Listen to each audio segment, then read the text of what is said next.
Hello everyone, welcome to DappRadar's Off the Blockchain at our new time of 4 p.m. UTC on Thursdays. My name's Charlie, we have Rob over in Turkey and we have Ian in Lithuania. Just a bit of housekeeping, you can now listen to us on Spotify, so if you're tired of seeing our faces, head over to Spotify, follow our feed there and you can hear us instead of seeing us. Right, housekeeping done. Housekeeping done. Nice and short. YouTube drops down, Spotify goes up. All right, I did a nice short intro today because there's too much to talk about, so no messing around. We'll be discussing, no, I'm sorry, there's just too much has gone on this week. We need to get into it. We'll be discussing our favorite small projects that maybe don't grab the headlines, but could be here when the dust settles and the sun shines on the blockchain again. Of course, we'll be talking cryptocurrencies and DeFi. So the big dip, the bear market, depegged Tether, everyone losing their shit.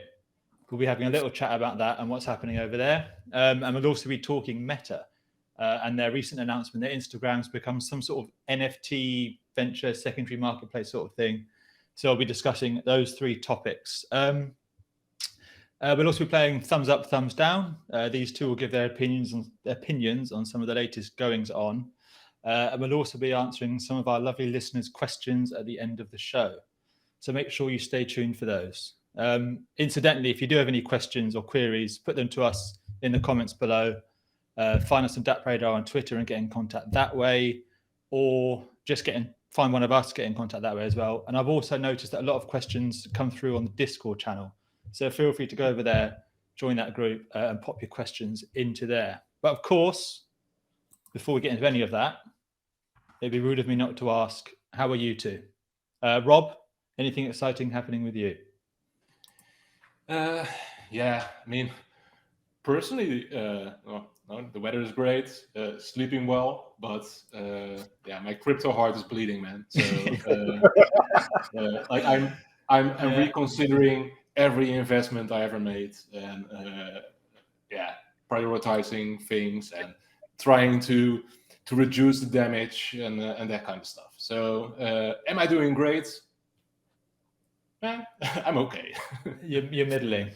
Yeah. All right. Yeah. Ian, I'm assuming it's the same for you.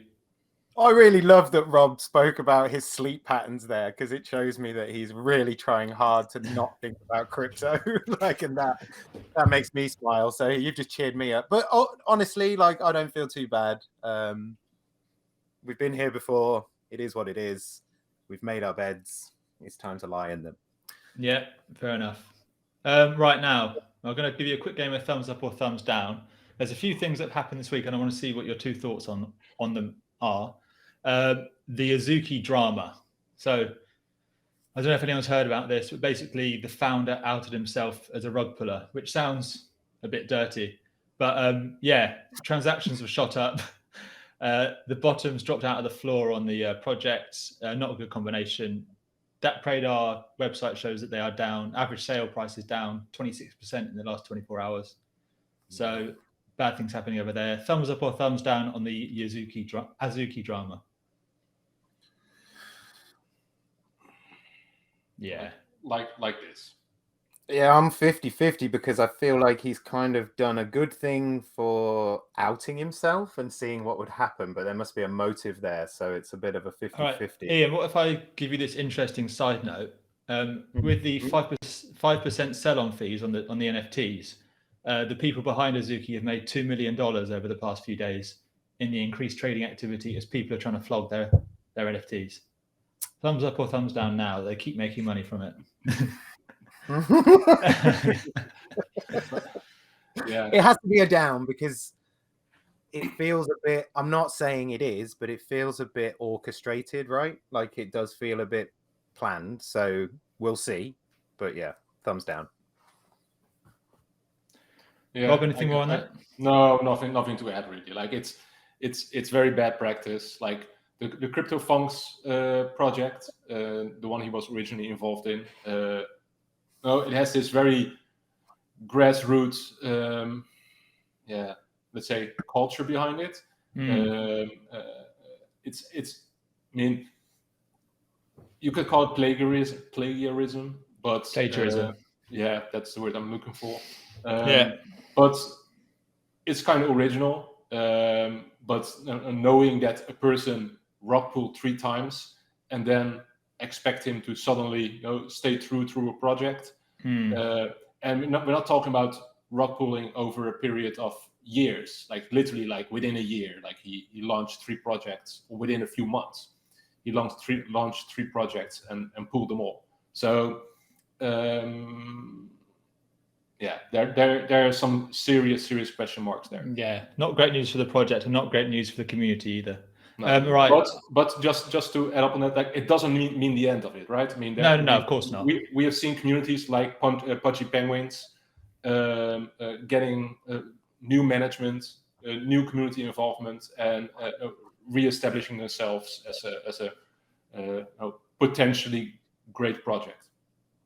Yeah, cool. So There's not too also bad. the thing, sorry to hang on it, there's also the idea that it could be a bit of a test, like, to show the inexperience of NFT buyers, the markets, how they're working, that how come nobody found out any of this stuff before? Yeah, well, I wonder if he sort of outed himself because maybe someone else was going to do it, so he thought, I'll get there first. That was one of the gossips, right? Yeah. One of the gossips is that that the Cool Cats community was going to out him. I have no idea if that's true. Probably overblown. Nonetheless, yeah, kind of interesting. And I don't want to make it too much into like TMZ here, so let's not gossip too much. But it's interesting nonetheless. Yeah, definitely. Right, Ian, next one. The latest move to earn craze. I've been writing about it quite a lot this week. I just want to know what your thoughts are on dapps that are now coming to market that essentially pay people to get off their backside and get out running. It's kind of a melding of the physical and digital worlds. I think it's quite cool. What are your thoughts, up or down? Yeah, I'm up for this. I think it's very cool. I think, as you say, I think sort of leveraging everyday activities will become something that we'll see more of, and it just kind of makes sense to me, I think, to get people exercising and rewarded. Yeah. And Rob, I know you're into your running at the moment, Rob, so presumably you're quite into this. Yeah, I envision the future when I'm carrying 75 phones on my body and trying to run 5K, making money that way. Getting paid $1,000 per run. Yeah, exactly. No, but ultimately, like, I think this move to earn is super interesting. I love it, not only because I run, also simply as a model. And we like between the 3 of us, we talked about it before. Like, imagine a future where every part of your life is becoming monetized in some way.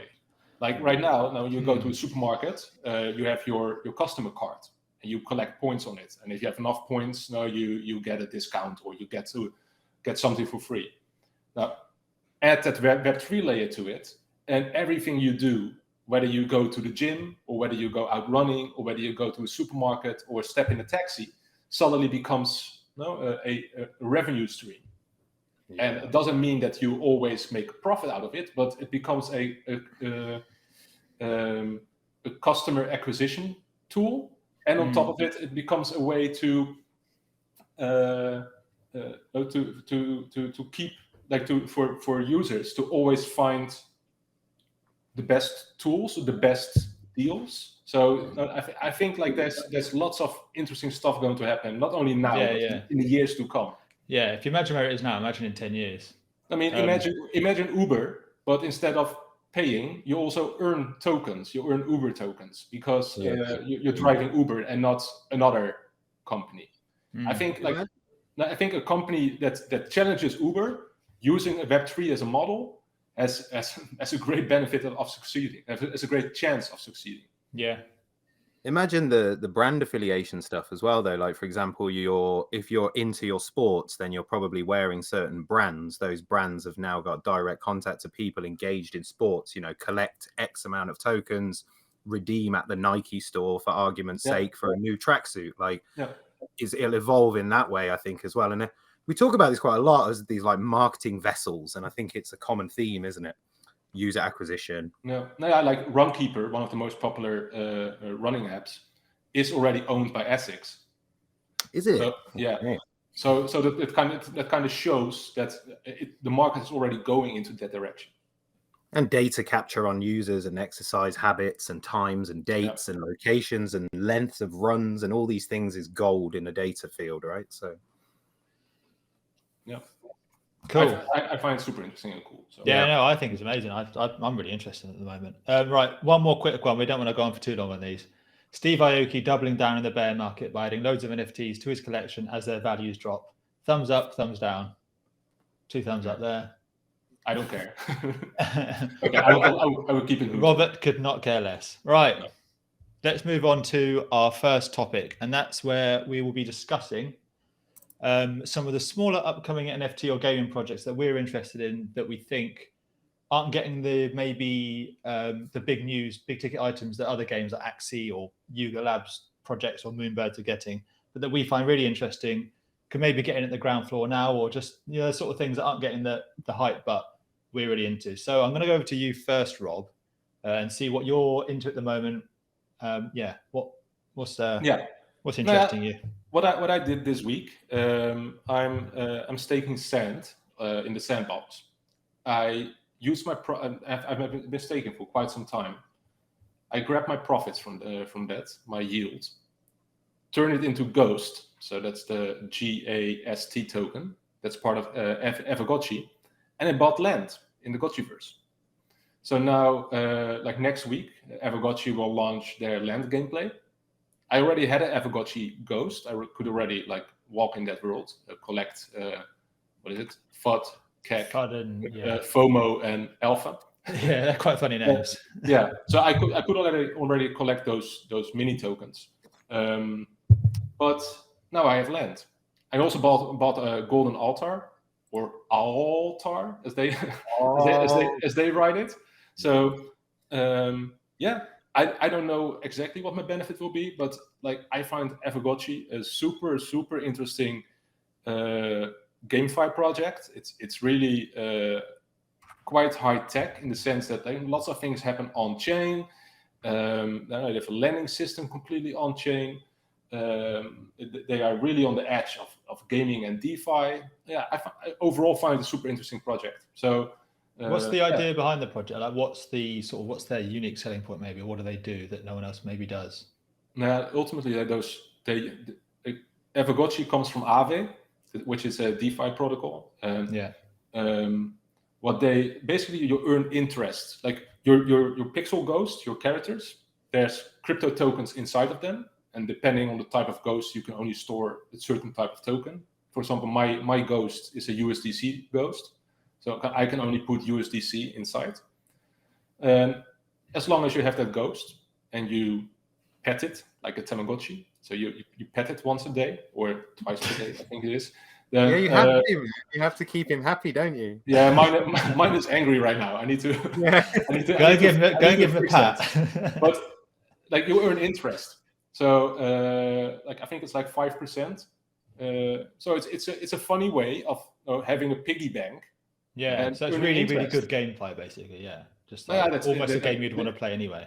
This aspect's not really gameplay. On top of that, you have variables, and variables make your Evagotchi more rare. And the higher the rarity points of your character, the bigger chance you have to earn rewards during what they call rarity farming, which is very passive element.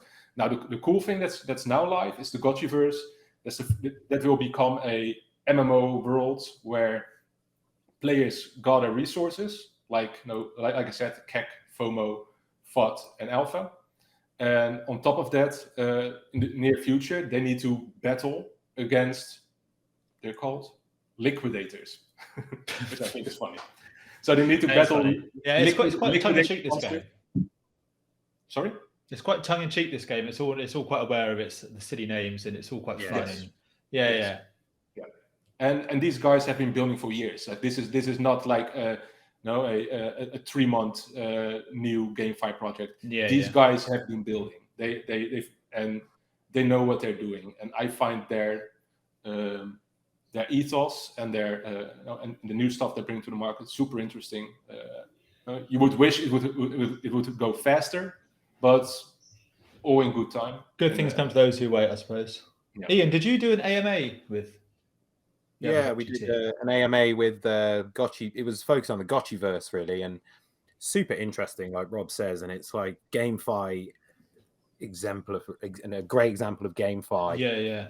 The graphics that they've used are kind of cool. It's quite influenced by Pac-Man from like, yeah, it's cool. Like it's quite fiddly, but once you get the hang of it, it's a pretty cool platform. Yeah. Cool. We'll go on to you now, Ian. What's on your radar at the moment? What are you looking at? What are you playing? What's on my DappRadar? I've been. I was going to say it, but I didn't.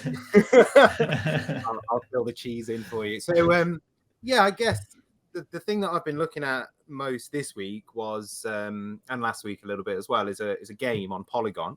It's called Phantom Galaxies. And basically, how I got there was I sold some FNC, which is fancy games, and then I wanted to put it somewhere else. So, Phantom Galaxies requires you to buy an NFT to complete a level. So when I last looked, there was 2 levels, so there's 2 NFTs available to play. One of them's like $6, which is pretty good entry level stuff, and the other one's about $60. And the only reason for that is that it's got a higher rarity. There's not as many in circulation, so that's the reason for that. But so you download the game. If you've got your NFT, that gives you a pass to get in and start playing. So they've released this alpha version of the game. It kind of really blew me away when I first loaded it up. You download it onto your computer. It's a desktop-based game, and you load up, and you're inside this like space base, I guess you could call it. And the graphics are just wow! Like straight, you're like, this is cool. This is like a proper game, exactly. Yeah. Not some grindy like GameFi thing. It's literally a proper game. So you start off. Hey, sorry. Sorry, everyone likes a bit of grinding as well. But so yeah, you kind of start off in this base, and then you choose a ship, and then you go out into this space world. Now, I'm not going to lie, like I got to that point, got in the spaceship, started flying around, but I couldn't control the spaceship very well. I kind of got a bit like jaded by it. I was a bit like, I don't really understand how I'm supposed to fly this thing, but I need a pad, basically. That's the problem I've got. So yeah, I'm kind of getting into it. And basically, if you get a high score, you get entered into a competition to win more NFTs. And it's kind of rolling out. I think they've got 3 playable levels at the moment, and it's rolling out. Some juicy part of it, I guess, is that it's backed by Animoca Brands, which is a very reputable company in the gaming space. So I see it as having some legs. I think it looks pretty cool. And the entry level is, the barrier to entry in terms of financial entry is low. So yeah, I'm having fun. I'm trying to figure out how to play it, and it seems pretty cool. Yeah, I've seen the screenshots from the game, and it does look like a genuinely good. Have you played it, Rob, at all? Yeah, I played it. I played the first demo. I didn't finish it, but I played the first demo when it came out. Like they have this cool system where when you finish the demo, you unlock new NFTs, or when you finish a level, you unlock something new.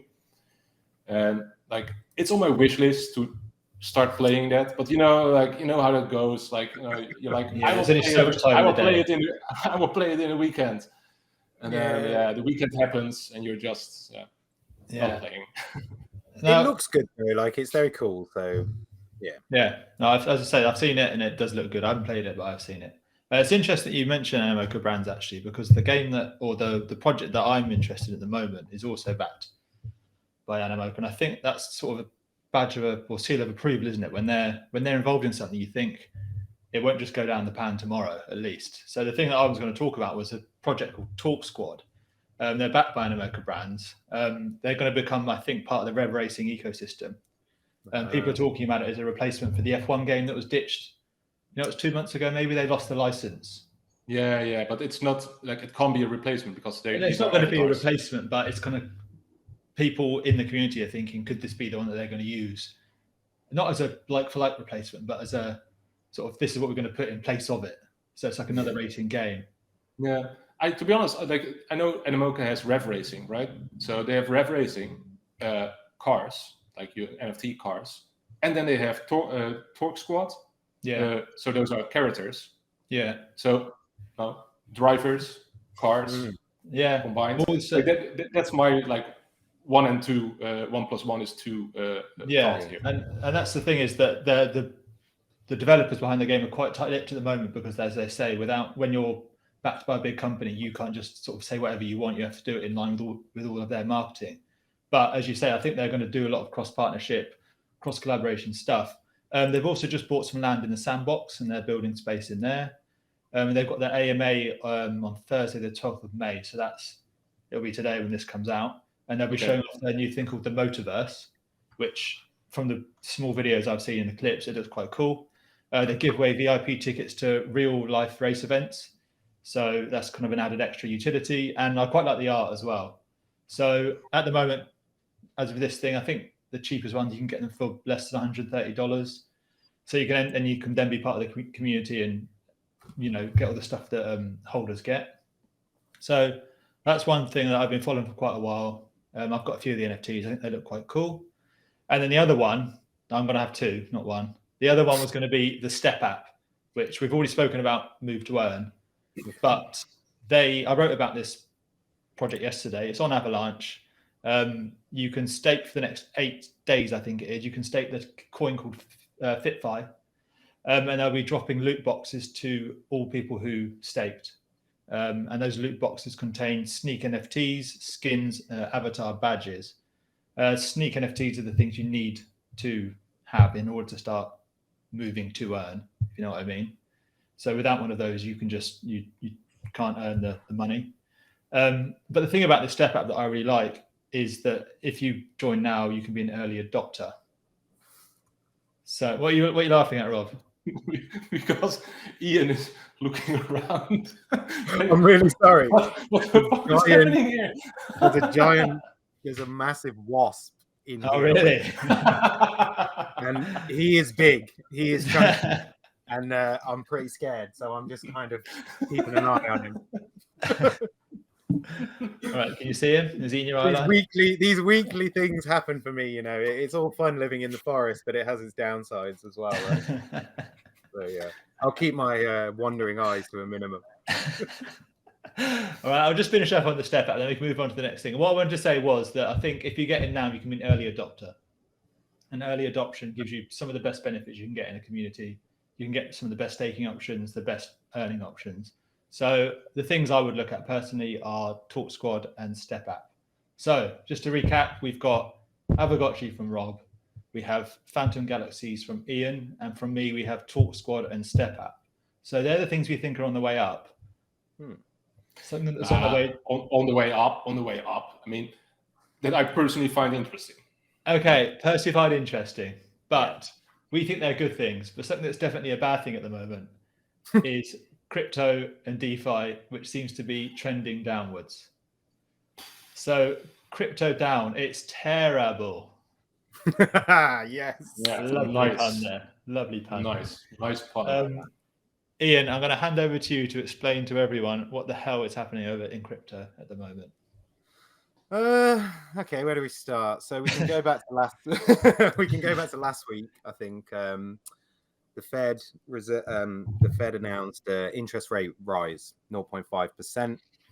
Everybody kind of wet the bed as a result of that. That was on Thursday last week, and crypto started to drop off at that point. The markets just took a bad turn, and people are scared. An interest rate rise means more savings for savers, but higher repayments for lenders. So it's not good. Rich get richer, poor get poorer, fundamentally. Basically there's less free cash swimming around the system. Less free cash, exactly. So it had an effect. Bitcoin and ETH started dropping. And then today, I'm not going to say it's the end because we don't know that, but waking up this morning, it looked even worse. ETH and Bitcoin are around 50% down from their November highs. Altcoins are getting smashed to pieces. It's probably the best day not to look at your portfolio. But this was sort of expected. We have been in a downward spiral now for quite some time. There was a bit of positivity back in January, but this has been expected, anticipated. It was on its way. So, not good. These things happen. We don't know how low it could go. Analysts are calling a 28K Bitcoin. Not sure. yeah, it's time to kind of look at your portfolio with a magnifying glass and see what you've got in there. Basically, it's the time to kind of think about what you've aped into potentially over the last year as well. Yeah, I mean, we did an article about that, right? So if anybody listening is interested, head over to the DappRadar blog. We have an article about tips to survive the bear market. Like evaluate your like Ian said, like over the past year, you've been investing in many tokens. Look at each of them and see which one have strong fundamentals and you believe will come out stronger after, let's say, a 2-year bear market. Yeah. Like, what are the options? Like, would you rather, if you have tokens in a small project, maybe you should sell them and put them in ETH or put them in Matic or in BNB, simply to build in more security, or build in more security and put them into stable coins. Yeah. I would have said that a week ago as well. Stable coins, right? Because they're really stable. Like they never deviate. Yeah. What is happening with USDT? Yeah. Oh my so gosh. I think like if you talk about the current bear market crypto crash, there's one pony, like one prancing pony, one that's leading the charge in this whole sad story, and that's Terra, and specifically UST. They have an algorithmic stablecoin called UST or Terra USD, and that's the one you. That's the one that we really need to talk about. So if you look at the chart of Terra, there it is. So this is Terra over, let's grab the past 90 days. So it's always been on a dollar, right? Like it's a stable coin, it's on the dollar. However, what happened in the past few days, so go to 7 days, on May 9th, it has been, so early May, so it started dipping below $1, and starting from, let's say Sunday, May 7th, suddenly it's been just below $1 for multiple days. And on May 9th, in the evening, it started dropping lower and lower. So here was the news about the first DPEG. Yeah. Yay, there was some... fixed it, yeah.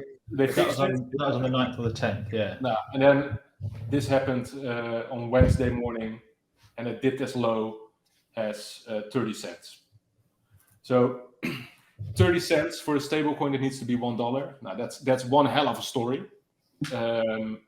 This of course like took down the entire Terra ecosystem. Like we've talked about Terra before, right? Like in DeFi, Terra has become the rising star, multi-billions of dollars in total volume locked. It became the number 2 behind Ethereum in terms of total value locked. And the main driver of that was UST and Anchor Protocol. I will get to that in a bit. So the native token of Terra, it's called Luna, has taken a severe hit. So 1 month ago, it was $119. And now, it lost 98% of its value. So look at this. It's $1.50. So that's, And a lot of people would have got hurt here because I think Terra was hyping and like, as Rob just said correctly there, it was climbing the TVL ranks at a ridiculous rate and showing real metal. But like a lot of people would have got hurt in this. And the thing is, if you think that something is a stable coin, you do think it's going to be a stable coin. You don't think it's going to. If it went down to 95, it's gone down to 30 cents. If you're holding that stable coin, you shouldn't be selling it, obviously. You should just keep it. So the reason this kicked off in the first place was a massive amount of liquidation of UST out of Curve. So they have these Curve pools, 50-50, UST and USDT, I believe. And somebody pulled out $275 million worth of UST, which basically crippled that pool. And then there's the sell pressure on Luna because the two are connected. Luna backs UST as a stable coin. So they have problems when they interact with each other, which is why the entire the entire Terra ecosystem is down overall, because it's kind of a bit of a negative feedback loop as well. Yeah, it's a spiral. Yeah. It's literally a spiral.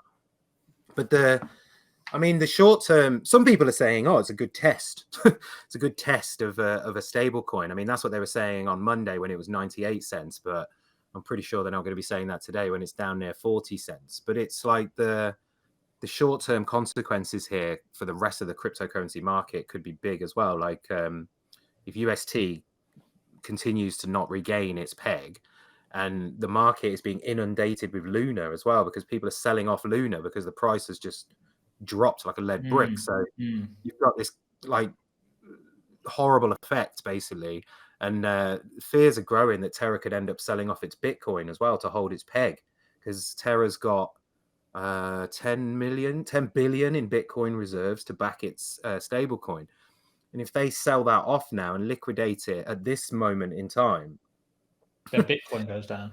And Bitcoin's going to drop as well. So the domino effect for the entire industry is pretty big. But you see, what's his chops? Don Kwon, the CEO of Terra, he looks cool. He's happy. Like he has to, doesn't he? Yeah. I wonder whether, I don't know, it's like almost what's the word? An arrogant way of doing it. Like so arrogant about it, like it's all going to be fine. My brain's thinking other things, he just he almost doesn't address it. He just skirts past it. Yeah, it'll be fine. To be fair, this morning he did put out quite a long Twitter thread about what they're planning to do to try and get the coin back up to the level it should be. But words and actions are different things, aren't they?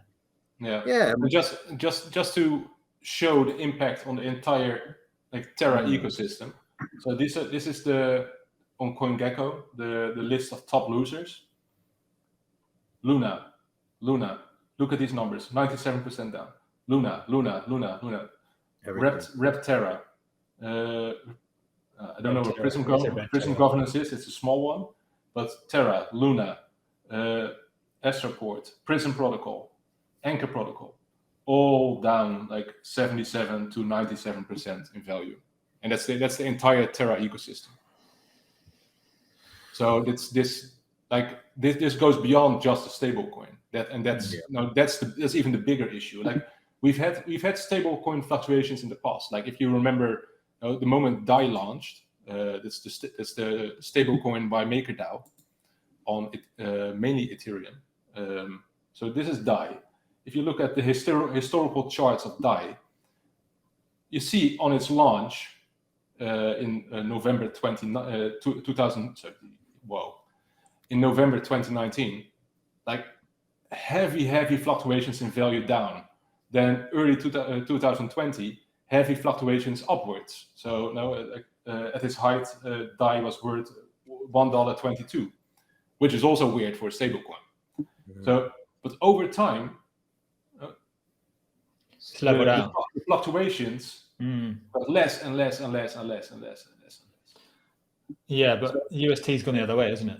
It was chill. No, yeah, but with UST, it's how old? It's a year. It's just over a year old, and of course, like this current drop is ridiculous. Like this is unheard of. Like this is we've never seen this before. I mean, everyone's talking about it, aren't they? Yeah, but nonetheless, having a stable coin backed by tokens is one thing. Like having an algorithmic stable coin is something completely different. It's a whole different challenge. That's why, for example, like USDC it's also a stable coin, but it's something on a technical level, something completely different from USD. So it comes with lots and lots of challenges, and yeah, I find it sad to see USD go through this. I'm not sure if they will recover. Fingers crossed. I hope they do, but yeah. I mean, if they do, then it'd be a great buying opportunity, wouldn't it? Yeah. I mean, It's a guaranteed. Let me see. Right now, it's what is it? 44 cents. No, so you make 150% profit if it goes back to $1. You've got to ask yourself what's at stake here to let it dissolve entirely. I don't think they can let it happen. So it's quite not a safe bet, but it'll be an interesting one to watch. Yeah, But they yeah, put a lot of funds into making it not go down. Exactly. Yeah, always opportunities there. That, like you say, Rob, that's bang on. Like you literally, you'd expect it to go back, but no financial advice. No, please not. No. All right, so we can probably safely say that we're in a bear market then. Yeah. One thing I've heard that just quickly, what I was going to say. Go on, Rob. What were you going to say? No, what I want to say is like bear market or no bear market. No, we are DappRadar. We don't talk about crypto token value that much. Yeah. However, we do talk about blockchain activity, and simply looking at the 30-day charts on DappRadar, and we see whole lots of increased user numbers. And just quickly, if you are listening on Spotify, I'd recommend going over and looking at the charts and seeing just how much activity is going on with blockchain technology, even though crypto is going down at the moment. There's more to the blockchain than crypto and DeFi. Yeah, exactly. So DeFi dapps like Orca have seen increased numbers. NFT marketplaces are up. GameFi dapps or blockchain gaming dapps are up. Everything is or lots of things are in green, and that just shows that the blockchain technology is not. I'm not going to say not phased, but like there's more to blockchain than just crypto token values. Yeah, like there's a lot of utility, a lot of stuff you can do with it, and many people use it. That's it, right? There's more to do with your tokens now than there was in 2017, 18, when you had a crash and maybe your choices were sell, hold, or gamble. Like there's so much more that can be done now. You've got a multitude of games. You've got so many options. Low value. You can go outside and start running. Yeah, exactly. Get fit in the real world. There you go. Yeah. See, these things just did not exist, did they? So arguably, this bear market will be one of the most interesting. Yeah, time for innovation. And it actually kind of reminds me of a phrase that I've heard a lot. People trying to put a good spin on things is people saying, build in a bear market, because it's the sort of it's that downtime when you can start building stuff. And that's something that I think we can probably say Meta and Instagram have been doing, because they made this announcement, was it a few days ago, about that they're going to have some sort of NFT venture or secondary marketplace on Instagram. So what's the matter with you? What's the matter with you? What's the matter? Rob, I'm going to hand over to you quickly. You can tell us all about what's happening with Meta and Instagram in Web3. Yeah, absolutely. So it started with an announcement from the product owner or whatever his role is at Instagram. He had a personal video, and he explained that Instagram will introduce blockchain technology, specifically NFTs. So what will happen is this week, a select number of people, I assume prominent influencers, will get access to the ability to showcase NFTs on their Instagram profile. They will start with Ethereum and Polygon, and followed by Flow and Solana in the near future. Whether that's weeks or months, I have no idea.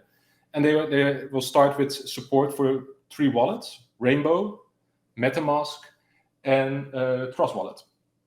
So those are the 3 wallets that they will support. And what will happen is you can connect your wallet to Instagram. Then Instagram can verify that you're actually the owner of a particular NFT. And then you can post it on Instagram, and it will be just like you have the hexagon on Twitter. You will have a indication on the picture to show that you are actually the owner.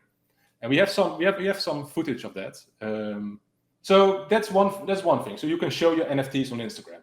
Pretty cool. And it starts only with showing, and soon after they will introduce more things. And what's also interesting is that Polygon officially announced a partnership with Meta, and I assume that in this case they mean the Instagram collaboration. Yeah, you'd have to assume, yeah. But potentially it's more. But well, let's talk about it more a bit later. Yeah. I think that this Instagram thing is kind of cool. Like it shows how big NFTs are, and it won't ditch the right-click save as audience, but it will legitimize NFTs more as something you own. Yeah, as opposed to something you can pretend you own. Yeah. So all the people that are just putting apes in their picture, pretend you own. Who does that, Charlie? Who would ever? Why are there 1 million people with Bored Ape NFTs in their profile pics, and there's only 10,000 of them? Who would ever? Yeah, because they don't own them. Yes, that's the joke, Rob. At the end of the day, this is 1 billion people a month that are going to now have exposure to NFT. Yeah, and it brings it to the mainstream, doesn't it? It makes it legitimate for, like, people not just saying, "Oh, what are these non-fungible tokens? What are these things?" They're like, "Well, if Instagram's doing it, then it can't be too crazy." Yeah, that rub off. And maybe it's, again, a pilot test for Facebook to later roll out. Meta owns Insta, whatever. So it could be just the beginnings of it. So interesting. I don't know. I'm not so positive. Web 2 turning to Web 3 all the way again. I'd rather see a new breed of companies. But yeah, it is what it is. I mean, to be honest, I find it positive that they do multiple chains from the get-go. Yeah, it's a good launch. Like, yeah. It's very. They must have been working on it for a while. Yeah. Not Ethereum.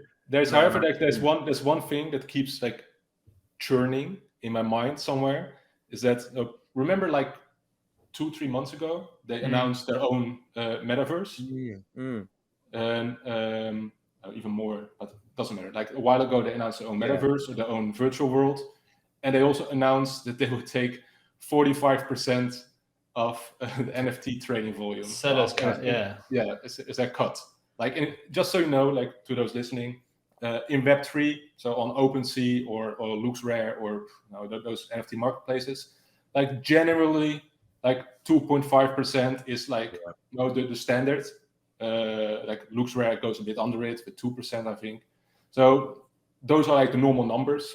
And then here comes Meta. We take 45%. So I kind of envision this doomsday scenario right now, that right now they have showcase on Instagram. Then soon they will be like, oh, you know what?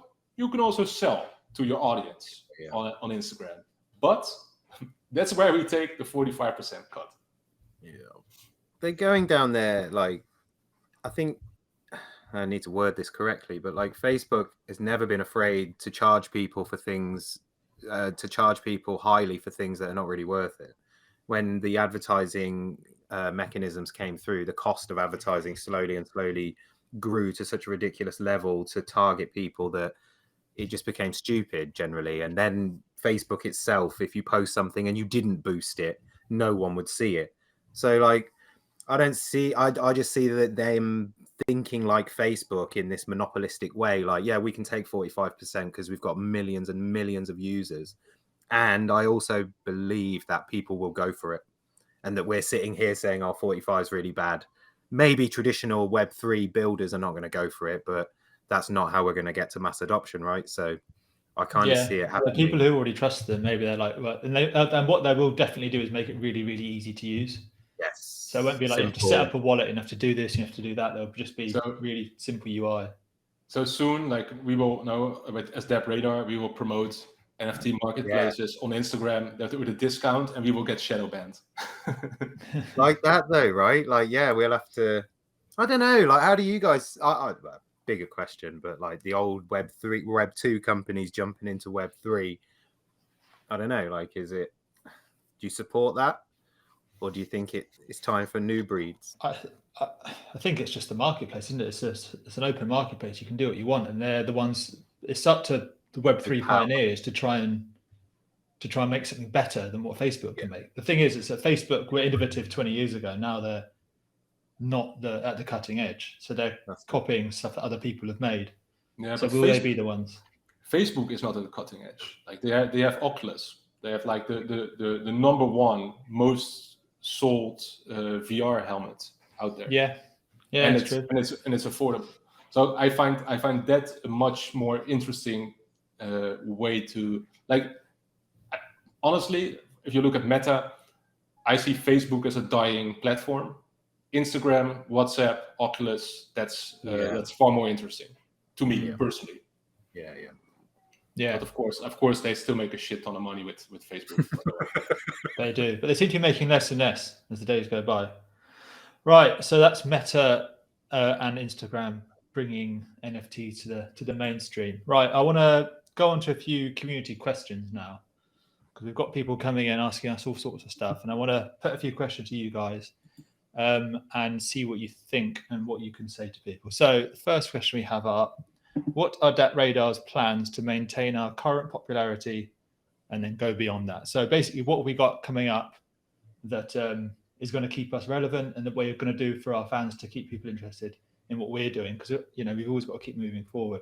So what our first thing I would say was that come to the second community call that's coming up on Thursday, the 19th of May at 3 p.m. UTC. That will be on Twitter Spaces. And I'd say come in, listen to that, and see what we've got planned for the next few months. And I'd also say go to our DappRadar blog and read the DappRadar community call, the first community call highlights, where we spoke about the token vote being completed and the token expanding to BNB chain and followed by Polygon. We've got single token staking coming up this month and looking to introduce multi-chain reward claiming, pro members getting access to pro alerts and extra material and content. So basically go to the community call #1 highlights in the blog and read all about what we've done there, and also join us on Thursday the 19th of May at 3 p.m. UTC on Twitter Spaces to see what we've got coming up over the next few months and what we're planning on doing. So yeah, that's that answer for that. Now I've got one question for you, Rob, from a user called Emir Ramut. I'm going to say, sorry if I got that one wrong, Emir Ramut. Okay, yeah, ask, come on. Is GameFi a bubble? If not, why not? Now, GameFi itself, no, it's not a bubble. However, like we're super early days right now. So right now it's lots of clickety, and wait. And what will happen in the coming years? It will become more active gameplay.